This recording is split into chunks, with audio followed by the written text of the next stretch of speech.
Hmm. Assalamualaikum warahmatullahi wabarakatuh. Alhamdulillahilladzi hadana li hadza wa ma kunna linahtadiya laula an hadanallah. Asyhadu an la ilaha illallah wahdahu la syarikalah wa asyhadu anna Muhammadan 'abduhu wa rasuluhu la nabiyya wa la rasula ba'da amma ba'd. Allah Subhanahu wa taala peserta sekolah Muamalah ANB angkatannya yang ke-14. Alhamdulillah kali ini kita dalam sesi live Zoom untuk sesi yang terakhir, sesi yang keenam.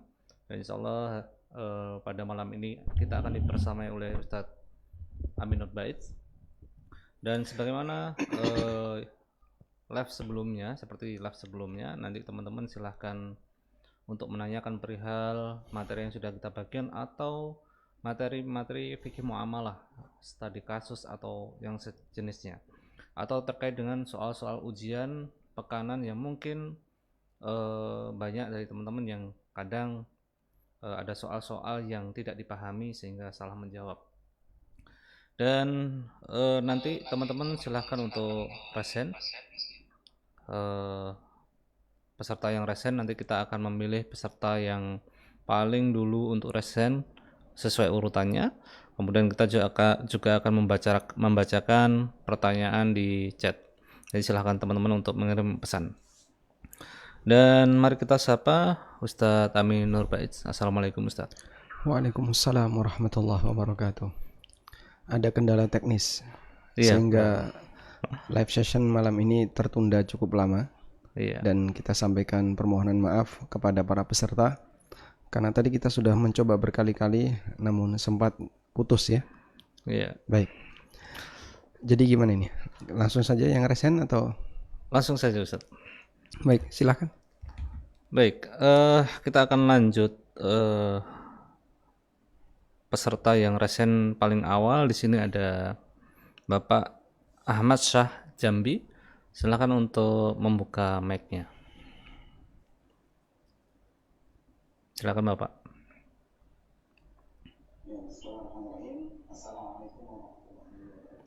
Waalaikumsalam warahmatullahi wabarakatuh. Silakan, Bapak.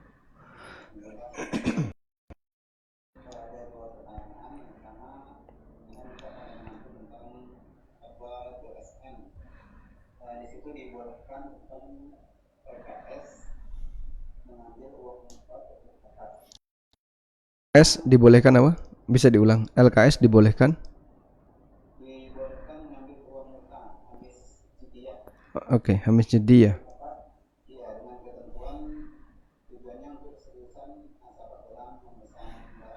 Ya.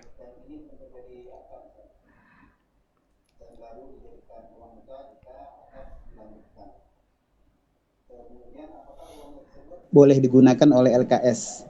Uang yang Hamis Jidiah tadi boleh digunakan LKS untuk membeli barang yang dipesan nasabah. Pertanyaan kedua tentang bagi hasil mudharabah, Ustaz. Ini ada mudharabah antara pengelola dan pemodal, di mana pemodalnya 1 orang dan pengelolanya 2 orang di awal. 4 orang, apa? Ini sama sekali tidak memberikan kerja dan fungsi-fungsinya Ustaz sama sekali. Sehingga yang bekerja dari awal sampai akhir hanya 2 orang. Dan 2 orang lagi ini tidak bekerja. Itu yang Anda tanyakan, apakah mereka tetap mendapatkan bagi hasil Ustaz? Itu bagaimana? Jazakallah khair. Barakallahu fiik. Baik, alhamdulillah wassalatu wassalamu ala Rasulillah wa ala alihi wa sahbihi wa mawalah. Wa asyhadu an la ilaha illallah wahdahu la syarikalah. Wa asyhadu anna Muhammadan abduhu wa rasuluh. Berkaitan dengan posisi LKS, Lembaga Keuangan Syariah, yang dia menerima uang keseriusan atau yang disebut dengan Hamis Jiddiyah, apakah itu diperbolehkan? Padahal belum ada akad, dan bukti bahwasanya belum ada akad di situ adalah bahwa LKS belum memiliki barang.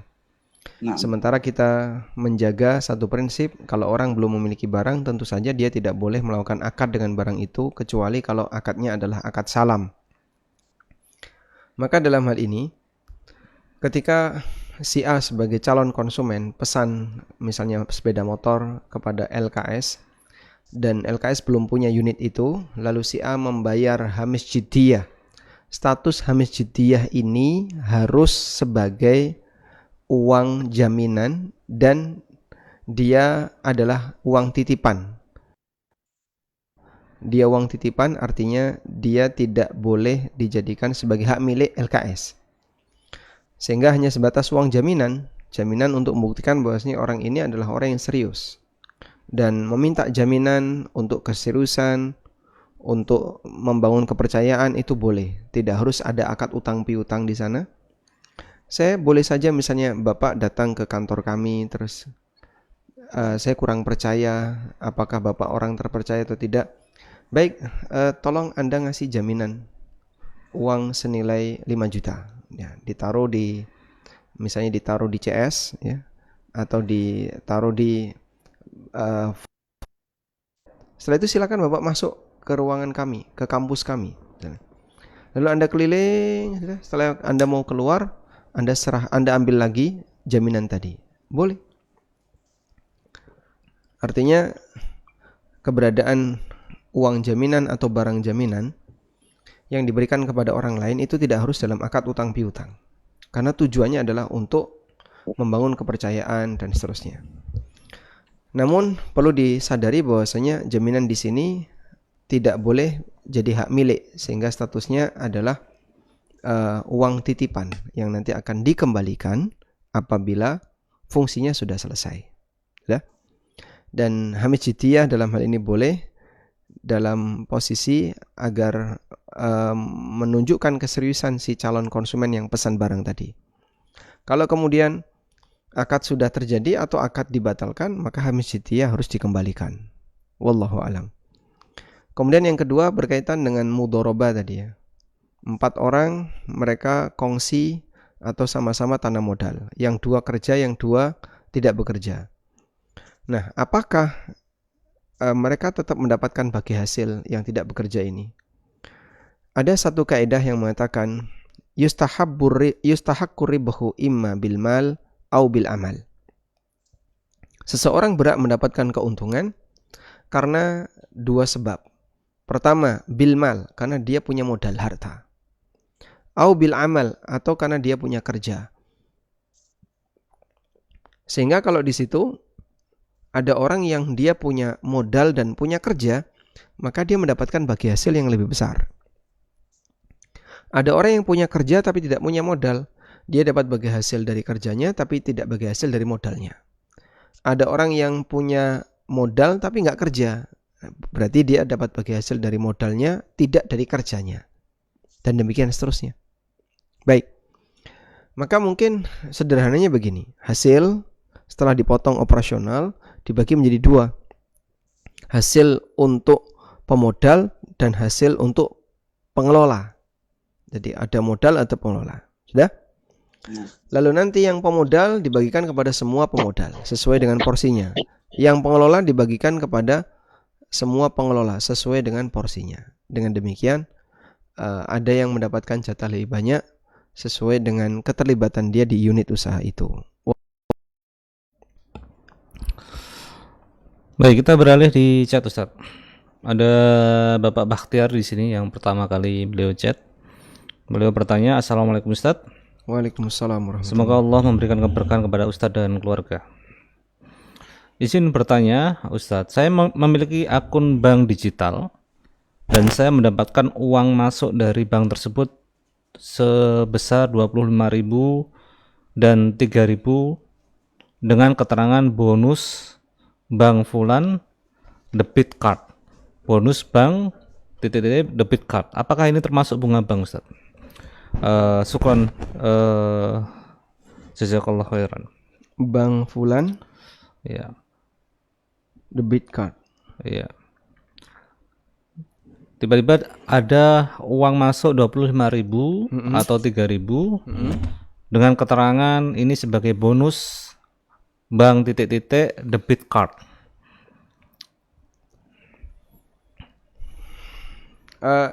Uang itu dari mana?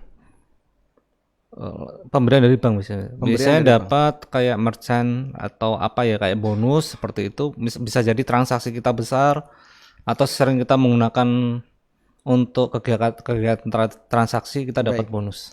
Kalau bisa Anda pastikan bahwasanya itu berasal dari bank disebabkan karena Anda punya rekening di situ dan ada tabungan di situ. Karena kita sepakat bahwa tabungan ini akadnya utang, maka keberadaan manfaat apapun termasuk nilainya 25.000 tadi Anda bisa sebut ini sebagai riba. Oleh karena itu silakan Anda ambil dan Anda bisa salurkan untuk kaum muslimin yang tidak mampu, untuk orang fakir yang muslim. Wallahu alam. Masih di chat Ustaz. Ini ada Ibu Vera, beliau bertanya seputar trading investasi saham. Dalam transaksi saham, metode pembayaran adalah T plus 2, di mana pembelian hari ini akan ditagih 2 hari setelahnya. Dan penjualan hari ini juga mendapatkan uang 2 hari setelahnya. Selain berhati-hati dalam memilih membeli emiten saham yang gerak usahanya sesuai syariah, dengan pembayaran T plus 2, apakah trading saham di mana pembelian dan penjualan dilakukan di hari yang sama ini apakah diperbolehkan? Baik.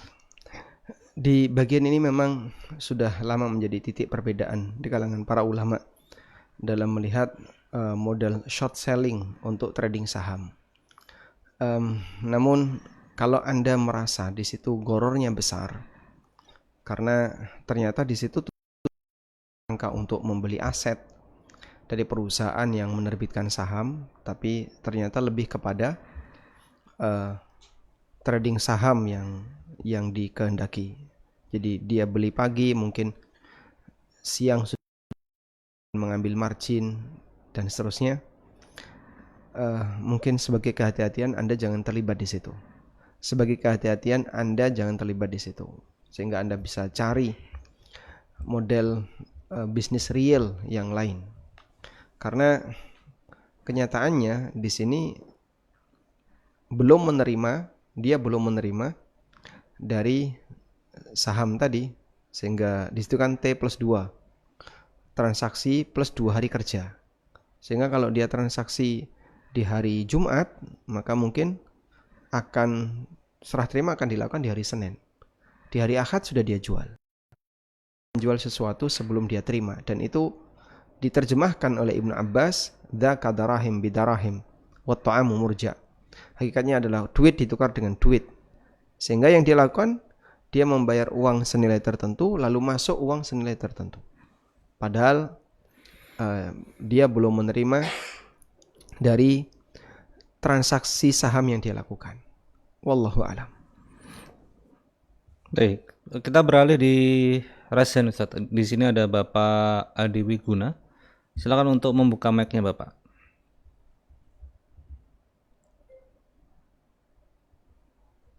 Assalamualaikum warahmatullahi wabarakatuh. Waalaikumsalam warahmatullahi wabarakatuh. Silakan Bapak. Ya, alhamdulillah terdengar jelas ya. Saya ada 2 pertanyaan Ustaz. Jadi untuk yang pertama, case-nya adalah perusahaan Anda ini terbiasa melakukan mudharabah Ustaz.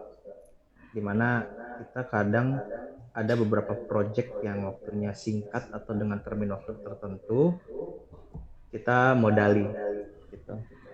Nah, yang jadi pertanyaan Nana, apakah mudharabah ini benar-benar harus menyetorkan dana kepada pengelola seutuhnya, atau bolehkah seperti yang biasa kami lakukan adalah kami langsung menyisihkan dananya di satu rekening kami tertentu khusus untuk proyek tersebut, tapi dana itu tetap kami yang mengontrol keluar masuknya untuk mengurangi resiko dari kelalaian mudharib, karena kami paham bahwa beberapa mudharib kami ini tidak punya kemampuan untuk mengelola keuangan gitu Ustaz. Itu yang satu.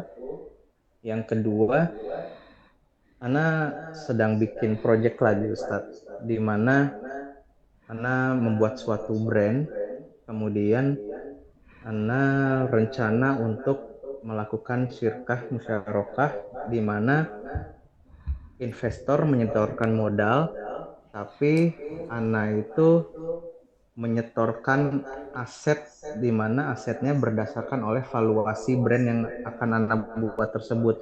Nah, apakah musyarakah seperti itu bisa dilakukan Ustadz? Mengingat kenapa Anda memikirkan skema ini karena kebetulan Anda pernah terlibat di salah satu proyek syariah yang secara musyarakahnya itu ditentukan oleh valuasi seperti ini Ustadz. Begitu. Baik. Cukup Bapak? Cukup Ustadz, insyaallah. Baik. Coba kita bicarakan untuk yang dana mudharabah dulu ya. Tadi Bapak bertanya apakah dana mudharabah ini harus uang mentahan diserahkan langsung ke pengelola ataukah boleh kita membuat rekening bersama yang semuanya bisa saling memantau, kemudian dana tadi diambil sesuai kebutuhan. Nah, pada dana mudharabah adalah dana untuk usaha. Itu saja. Sehingga masalah bagaimana teknis pengelolaan dana itu, teknis transfer dana itu, dan seterusnya kembali kepada kesepakatan. Karena intinya ini, dana itu digunakan untuk usaha mudharabah tadi. Usaha bersama antara pemberi saham atau pemberi modal dengan pengelola. Intinya itu. Masalah bagaimana teknis serah terima uangnya kembali kepada kesepakatan. Baik. Kemudian yang kedua, Anda melakukan musyarakah. Dan di situ ada dua modal, ada dua bentuk modal. Ini saya sebut modal 1 dan ini modal 2. Kalau kayak gini gimana? Boleh. Karena modal tidak harus dalam bentuk uang tunai. Bisa juga dalam bentuk aset. Yang penting adalah semuanya dibutuhkan. Sehingga baik dana maupun aset nanti keduanya digunakan untuk pengembangan usaha. Intinya ini. Sehingga kalau keduanya dipakai untuk pengembangan usaha, silahkan. Wallahu a'lam. Boleh menyambung sedikit Ustaz? Silahkan. Ya.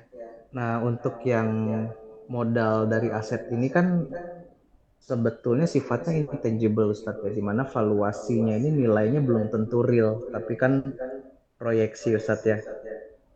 Seperti yang contoh sekarang, ini saya buat brand baru, paling modal real yang dikeluarkan sama saya adalah untuk pendaftaran merek gitu. Tetapi pada dasarnya valuasi dihitung dari kemampuan perusahaan induk saya untuk mengelola brand tersebut gitu. Yang dimana secara real tidak bisa dihitung nilai pastinya gitu Ustaz, gimana? Ya, masalah valuasi kembali kepada kesepakatan. Sehingga misalnya valuasinya dibuat tinggi, ternyata pihak kedua nggak setuju. Oh jangan segitulah, nanti kalau segitu kamu bisa dapat bagi hasil lebih gede. Atau valuasinya dibuat lebih rendah. Mungkin pemilik aset, pemilik brand dia nggak terima. Kok dihargai rendah banget punya gue, dinaikin dikit. Nah seperti itu kan kembali kepada kesepakatan. Sehingga misalnya saya punya rumah yang dipakai untuk usaha. Berapa kira-kira nilai valuasi dari rumah ini? Disepakati misalnya 10 juta. Modal dari luar 50 juta. Orang boleh saja nggak setuju, 10 juta kemahalan, 5 juta. Saya boleh saja naik, minta naik. Dan kalau 5 juta saya nggak mau, ini harus dihargai minimal 10. Nah seperti itu kembali kepada kesepakatan. Jadi valuasi dikembalikan kepada kesepakatan. Makanya cara ngitungnya kan pakai pendekatan. Belum tentu 100% fix. Tapi kalau semuanya sepakat selesai. Wallahu a'lam. Jazakallahu khair Ustaz. Nah, tenang berarti. Alhamdulillah. Baik, selanjutnya. Baik, masih di Rasian ada Bapak Taufik. Silakan untuk buka mic-nya Bapak.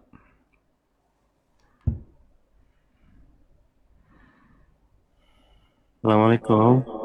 Waalaikumsalam warahmatullahi. Ya, Ustaz, butuh saran yang apa ya, yang paling memungkinkan gitu untuk saat ini. Jadi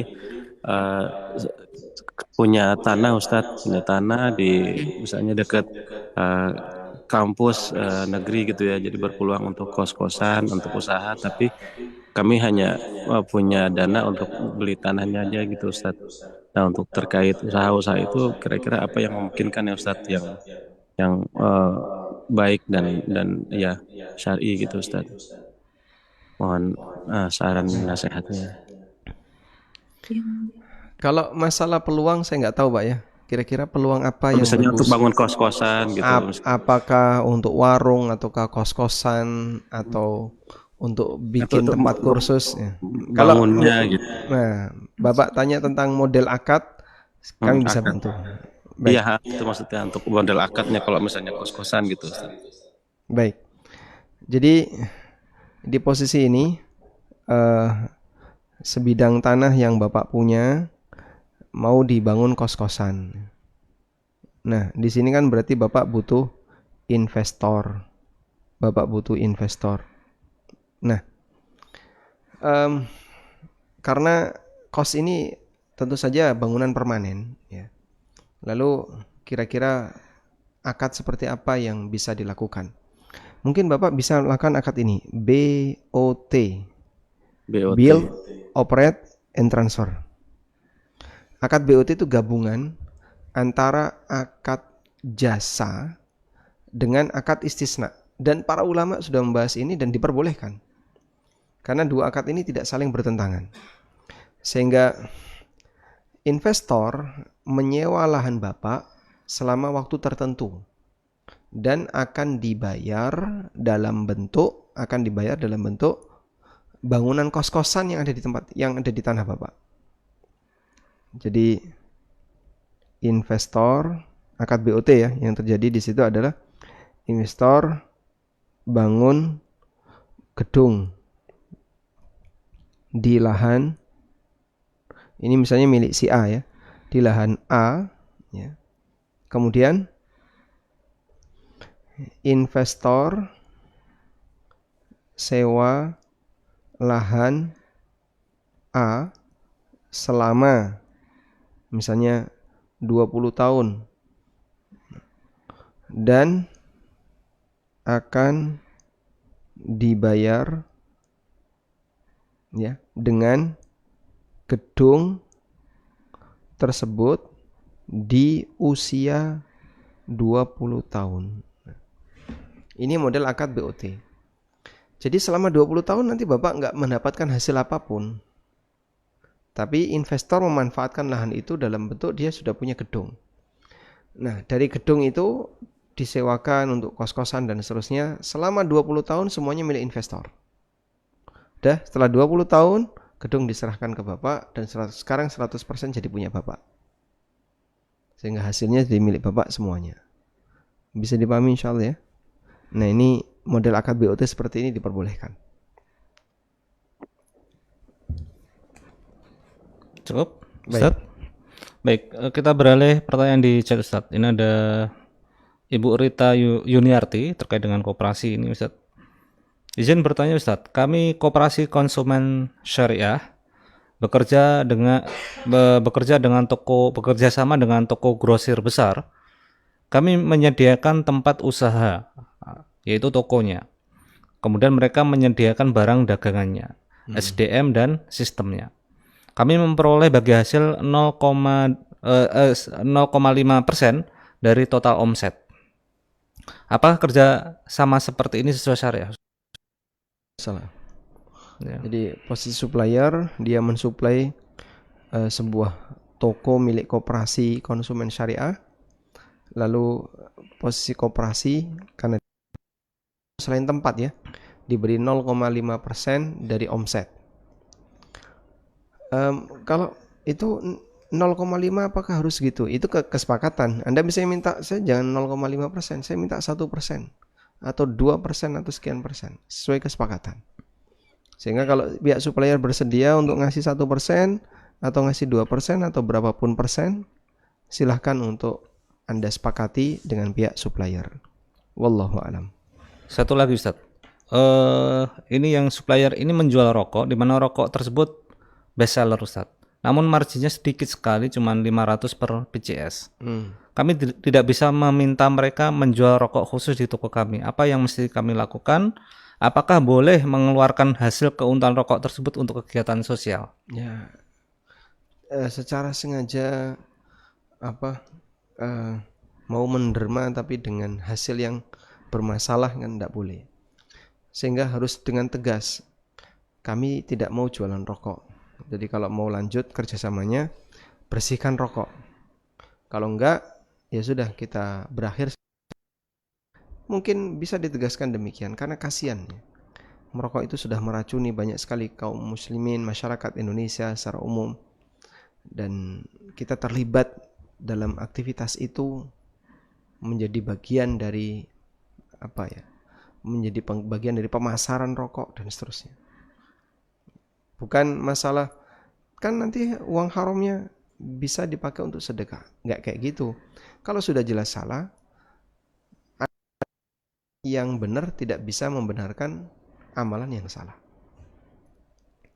Maka kalau bisa ditolak, dan kalaupun misalnya dia nggak terima, ya berarti Anda bisa cari supplier-supplier yang lain yang kira-kira mau diajak untuk tidak jualan rokok. Wallahu a'lam. Baik, masih berlanjut di chat Ustadz. Ini ada Ibu Yuni beliau bertanya terkait dengan warisan. Bagaimana pembagian warisan apabila ditinggalkan berupa barang seperti rumah atau emas, Ustadz? Kalau emas kan cukup mudah ya, liquid dia. Ya.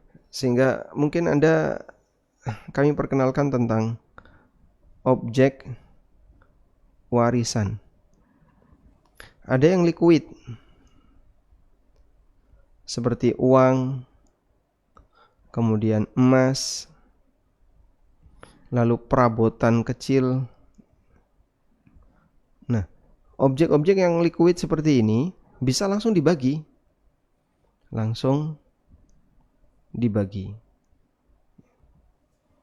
Seperti pakaian, itu objek liquid bisa langsung dibagi. Yang kedua, non liquid. Nah, untuk objek non liquid seperti properti. Untuk objek non liquid seperti properti, maka yang bisa dilakukan gimana, Pak?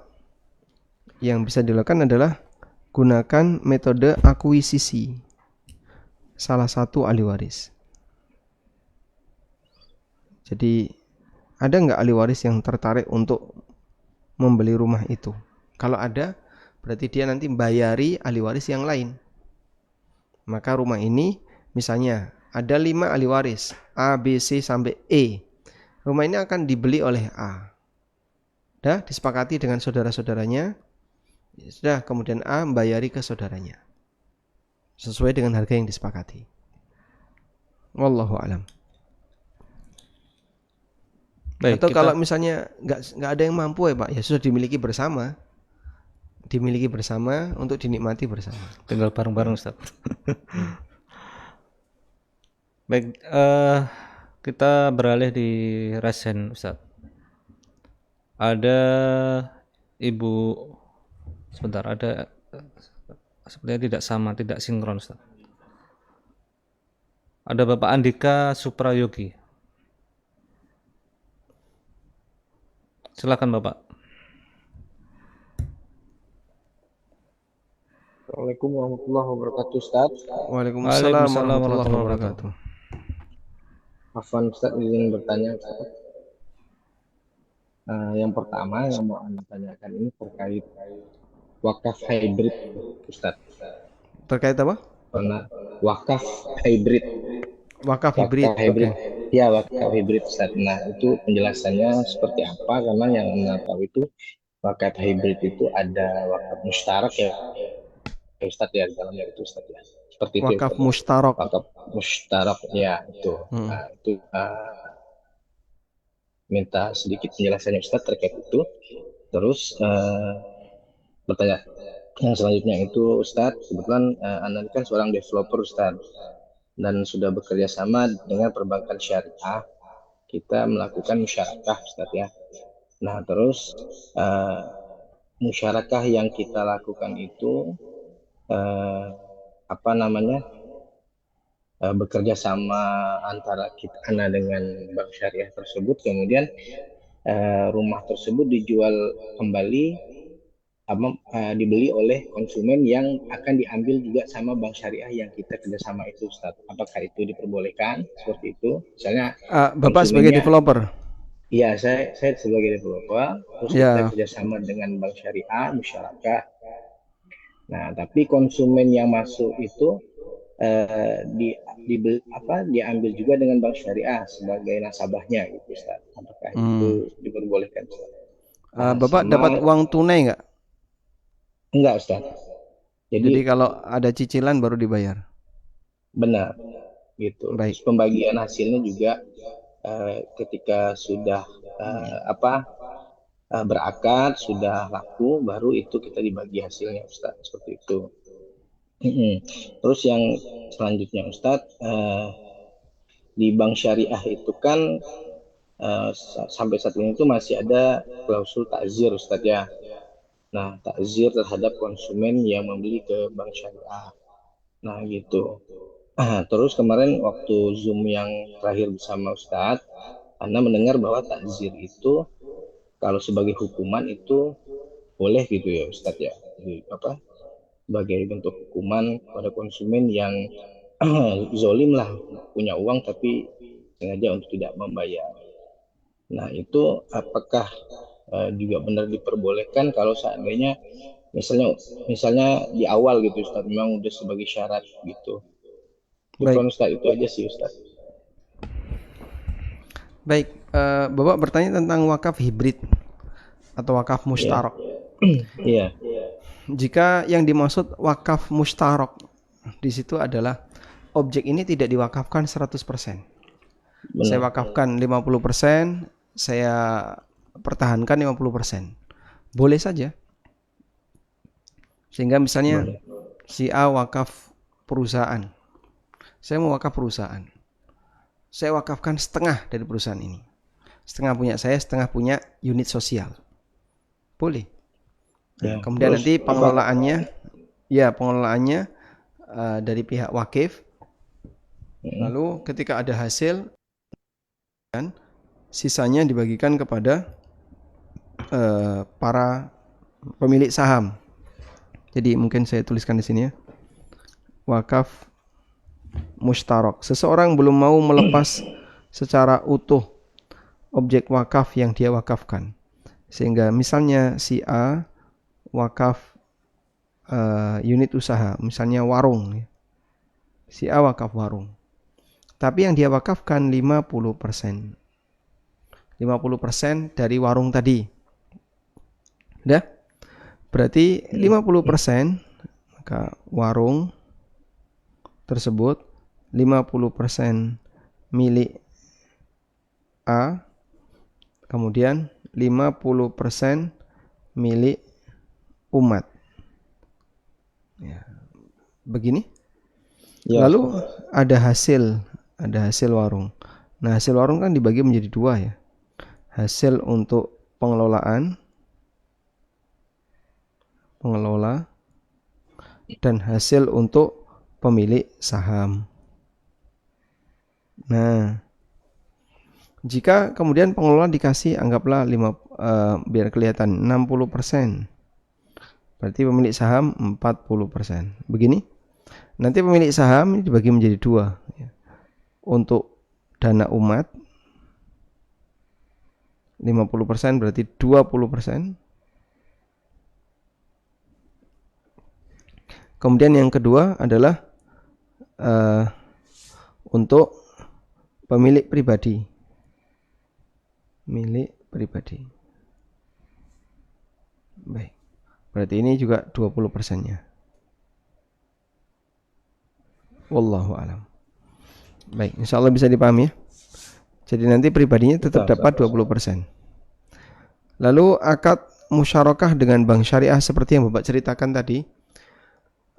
Kalau memang persis seperti yang Bapak ceritakan, menurut saya itu tidak masalah, boleh. Jadi Bapak dengan bank kerjasama untuk membangun unit rumah. Lalu setelah itu ketika ada calon konsumen, nah dia langsung ditangani oleh bank. Yang penting Bapak tahu berapa nilai yang dijual, berapa cicilan yang harus dibayarkan jika nilainya dijual secara kredit. Pengetahuan ini penting. Karena apa? Disitulah yang menentukan kalau Anda bisa saling ridho. Wallahu alam. Lalu klausul takzir. Takzir memang untuk hukuman boleh. Tapi itu sifatnya pilihan bagi yang memberi takzir. Karena dia punya hak untuk tidak minta gantung. Jadi takzir posisinya adalah ada orang punya utang kepada orang lain, dia mampu bayar tapi sengaja ngemplang, maka status orang ini takzir, boleh ditakzir. Dan sebenarnya takzir ini hak pemerintah, yang dia punya wewenang lebih kuat untuk mentakzir seseorang. Wallahu alam. Baik, kita beralih di peserta selanjutnya, Ustaz. Ada Bapak atau Ibu Dwi, silahkan untuk open mic-nya. Bismillah, Assalamualaikum warahmatullahi wabarakatuh, Ustaz. Waalaikumsalam warahmatullahi wabarakatuh. Waalaikumsalam. Barakallahu fiik. Afwan Ustaz, izin bertanya atau sedikit konsultasi Ustaz. Saya bekerja di koperasi Ustaz. Terus memang akadnya, jadi saya memang bukan di bagian pinjaman. Tapi memang saya bisa dibilang membantu gitu, dalam arti ada akad, tapi akadnya itu memakai akad al-ijarah Ustadz. Nah, yang ingin saya tanyakan, saya ingin penjelasan sebenarnya akad al-ijarah itu apa. Lalu dan sedangkan jadi saya sering berdiskusi dengan pengurus saya bilang ini kan yang ditransfer itu kan uang ya Ustadz, walaupun dengan ada syarat-syarat, ada akad dengan akad al-ijarah gitu, dan pengurus saya itu bilang bahwa ini pun sudah didiskusikan dengan Dewan Syariah di daerah saya, di sekitar tempat kerja saya itu. Nah, tapi saya tetap berpendapat ketika yang ditransfer uang, walaupun dan ketika pun untuk membayarnya dengan potong gaji tapi dengan uang lebih, saya tetap berpendapat itu riba. Tapi pengurus saya berpendapat tidak, karena akadnya jelas, kata pengurus saya gitu. Dan sebenarnya sudah menyerahkan kepada saya, ya sudah, kalau memang kamu punya akad yang lebih baik silahkan. Jadi saya minta tolong arahannya Ustadz, ini biar masyarakatnya untuk anggota koperasi juga jelas gitu Ustadz. Minta tolong arahannya Ustadz. Baik, akad yang dimaksud akad jual beli atau akad apa?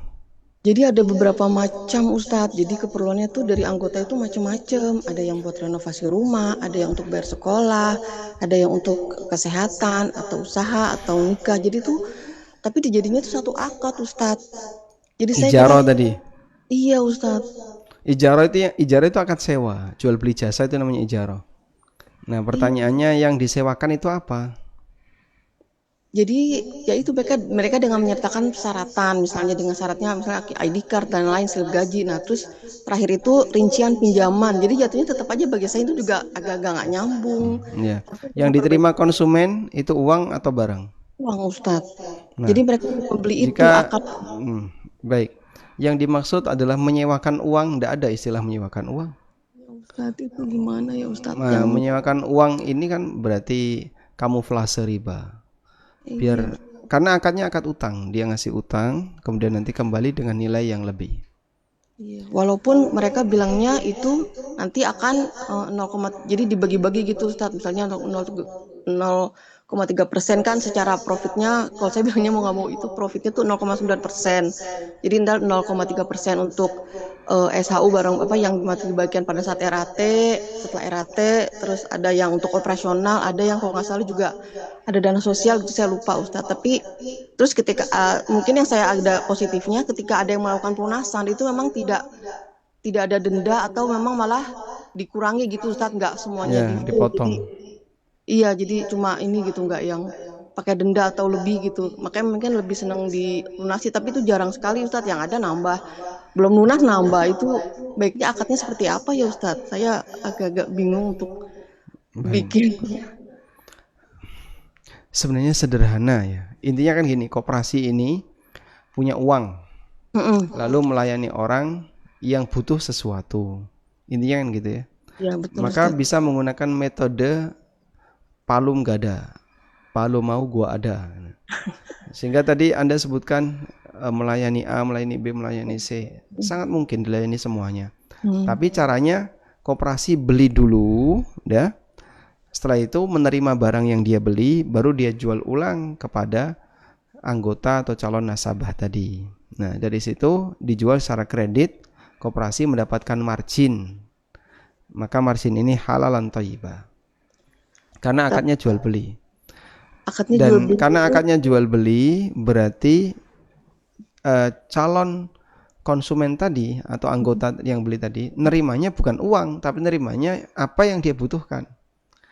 Misalnya butuh HP, ya dia nerima HP, butuh laptop, dia nerima laptop, butuh kendaraan, dia nerima kendaraan.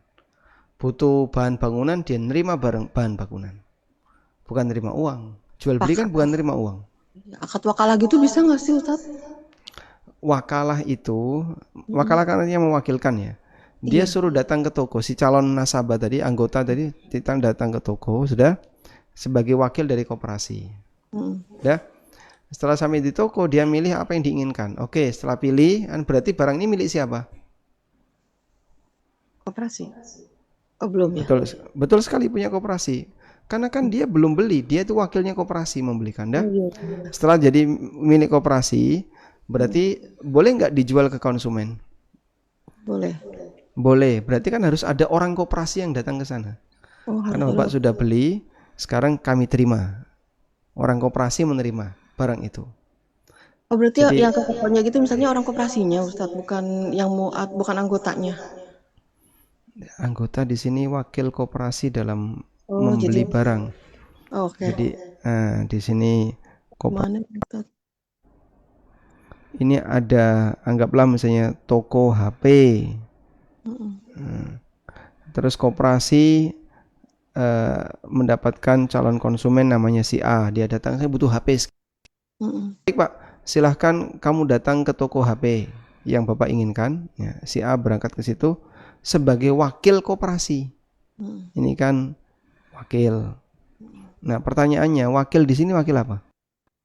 Wakil koperasi. Iya, wakil koperasi untuk ngapain? Kan wakil bisa wakil untuk A, wakil untuk B, wakil untuk C.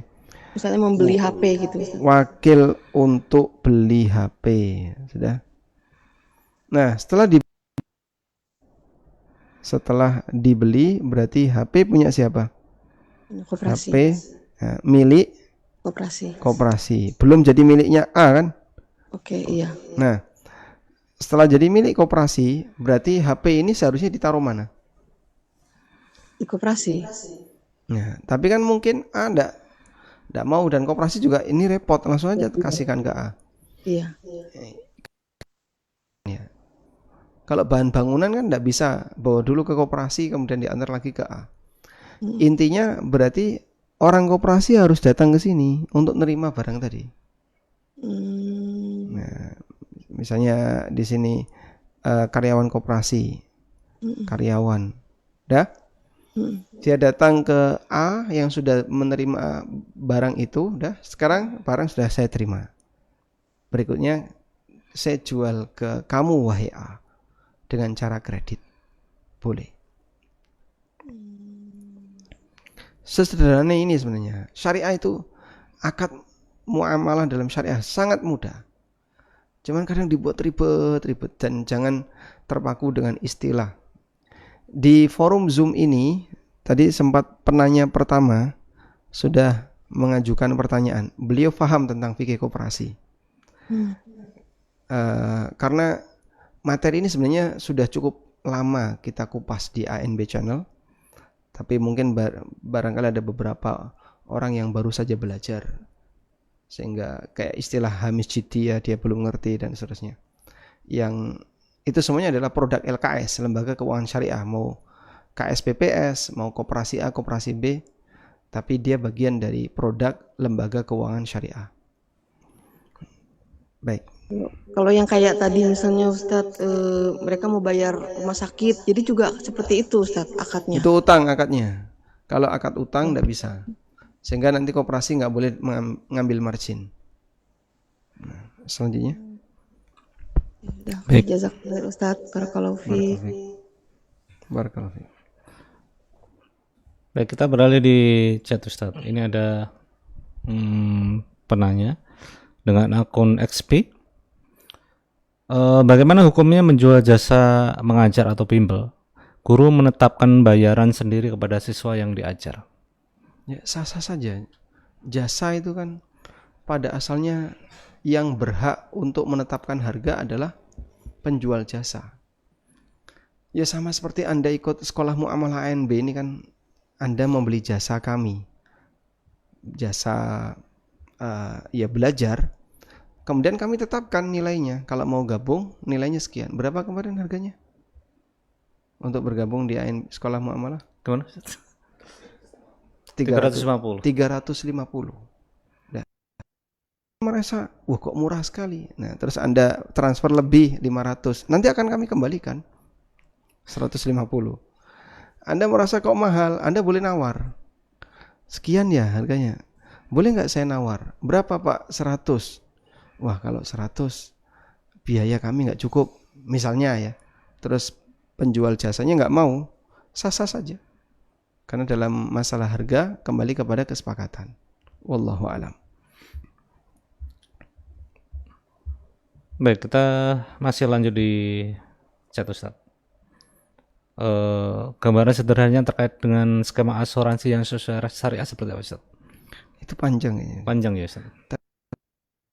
Arahkan Anda untuk coba lihat video di ANB Channel terkait sudah cukup banyak tentang akad asuransi syariah. Baik, silakan Bapak Denny Atmaja bisa searching di ANB Channel dengan tema asuransi syariah. Insya Allah sudah banyak bahasan di sana. Kemudian di sini ada Ibu Lina, hukum tarik tunai sekalian belanja untuk penjual. Tarik tunai sekalian belanja. Syaratnya itu, jadi tarik tunai syaratnya belanja dulu. Kalau bukan syarat tidak apa-apa. Artinya Anda memang butuh tarik tunai dan Anda butuh belanja. Setelah Anda belanja tarik tunai, insya Allah tidak masalah. Baik. Karena tarik tunai itu akadnya sorf. Anda mentransfer sejumlah uang ke lalu minimarket memberikan Anda uang tunai, sehingga di situ terjadi pertukaran. Uang yang tersimpan dalam rekening ditukar dengan uang tunai yang diserahkan oleh pihak minimarket. Baik. Wallahu a'lam. Di sini ada yang resen 2 peserta Ustaz. Ini ada Bapak Riyadi. Silakan untuk open mic-nya.